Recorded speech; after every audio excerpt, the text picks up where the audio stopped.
बड़े मंगल पर घर के इन कोनों में जलाएं दीपक, होगा सभी संकटों का नाश। वहीं दूसरे बड़े मंगल पर शिवलिंग पर चढ़ाएं ये चीज़ें, धीरे धीरे सभी कष्टों से मिलेगा छुटकारा। बड़ा मंगल का दिन बहुत फलदायी माना जाता है। यह दिन भगवान हनुमान जी की पूजा के लिए बहुत उत्तम माना जाता है। इस दिन श्रद्धा के साथ हनुमान जी की पूजा करने से सभी मुश्किलों से छुटकारा मिलता है।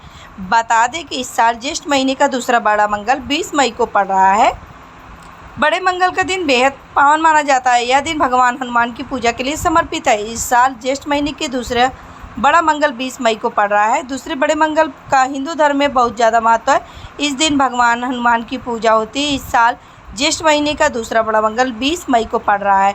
वहीं इस दिन भगवान शिव की पूजा का भी खास महत्व है। ऐसा मान्यता है कि दूसरे बड़े मंगल के दिन शिवलिंग पर कुछ विशेष चीज़ें चढ़ाने से धीरे धीरे सभी कष्टों से छुटकारा मिलने लगता है। इसके साथ ही हनुमान जी की कृपा भी मिलती है। दूसरे बड़े मंगल पर शिवलिंग पर चढ़ाएं ये चीज़ें।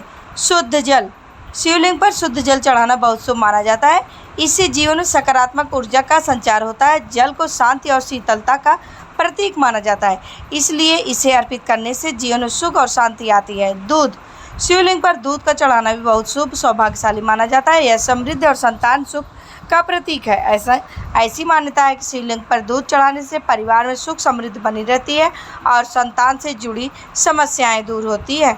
शहद, शिवलिंग पर शहद चढ़ाने से रिश्तों में मिठास बढ़ती है। कहा जाता है कि इसे चढ़ाने से रिश्तों में मधुरता आती है और जीवन में शांति बनी रहती है। दही चढ़ाना शक्ति और ऊर्जा का प्रतीक है। ऐसा माना जाता है कि इसे शिवलिंग पर अर्पित करने से शारीरिक और मानसिक शक्ति मिलती है और नकारात्मक ऊर्जा दूर होती है। घी, शिवलिंग पर घी चढ़ाने से जीवन में सकारात्मकता आती है और सभी कामों में सफलता मिलती है। गंगा जल को पवित्रता का प्रतीक माना जाता है। ऐसे में इसे शिवलिंग पर चढ़ाने से सभी प्रकार के पापों से मुक्ति मिलती है और मोक्ष की प्राप्ति भी होती है।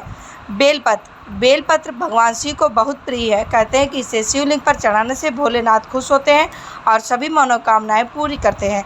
धतूरा, शिवलिंग पर धतूरा चढ़ाना भी बेहद शुभ माना जाता है। चावल, शिवलिंग पर अक्षत चढ़ाना बहुत फलदायी माना जाता है और यह समृद्धि का प्रतीक है। ऐसे में दूसरे बड़े मंगल के इस पावन अवसर पर शिवलिंग पर श्रद्धा अनुसार अक्षत जरूर चढ़ाएं। इसे भगवान शिव की कृपा मिलेगी। ध्यान रहे, खड़ा चावल ही चढ़ाना चाहिए, टूटा हुआ या खंडित चावल ना चढ़ाएं। दूसरे बड़े मंगल पर घर के इन कोनों में जलाएं दीपक, होगा सभी संकटों का नाश।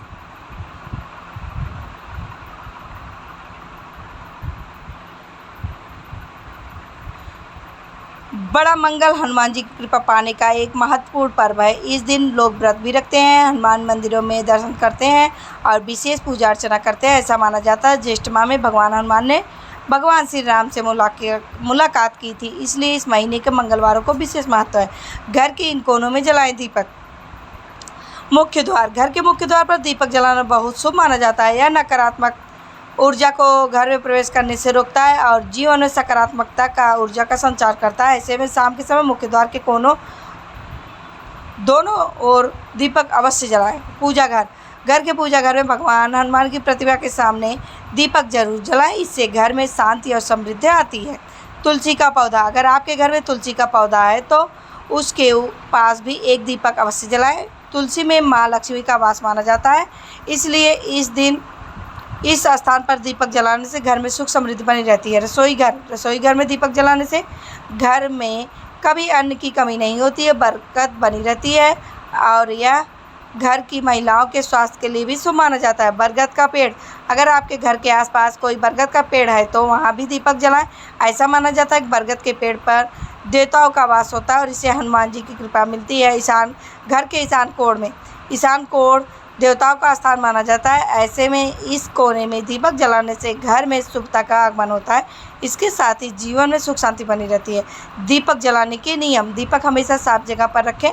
दीपक में पर्याप्त मात्रा में तेल या घी डालें ताकि वह पूरी पूजा के दौरान जलता रहे। दीपक की लौ पूर्व या उत्तर दिशा की ओर रखें। दीपक जलाने के बाद हनुमान चालीसा का पाठ या हनुमान जी के वैदिक मंत्रों का जाप अवश्य करें। तो दोस्तों, कैसी लगी मेरी ये जानकारी? उम्मीद करती हूँ कि आप सबको मेरी ये जानकारी ज़रूर ही पसंद आई होगी। ऐसी और जानकारी प्राप्त करने के लिए जुड़े रहिएगा हमारे इस चैनल से। धन्यवाद।